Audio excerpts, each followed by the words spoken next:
ആരോഗ്യത്തോടെ ഇരിക്കാം. മികച്ച പരിചരണം ഞങ്ങളുടെ ഉറപ്പ്. Shoranur medical trust, Shoranur.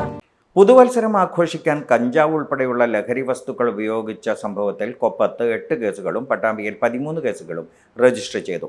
Pattambi Koppam police പിടികൂടിയവരെ station ജാമ്യത്തിൽ വിട്ടയച്ചു.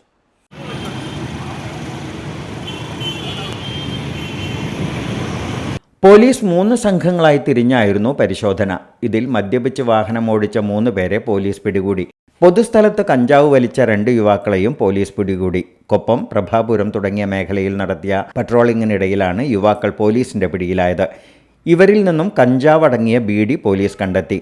ചുണ്ടമ്പറ്റയിൽ പൊതുസ്ഥലത്ത് മദ്യപിച്ച 2 പേർക്കെതിരെയും പോലീസ് കേസെടുത്തു. വിവിധ വകുപ്പുകൾ പ്രകാരം കേസെടുത്ത് പോലീസ് ഇവരെ സ്റ്റേഷൻ ജാമ്യത്തിൽ വിട്ടയച്ചു. Time kids pre school, Mannannur road, Vaniyamkulam.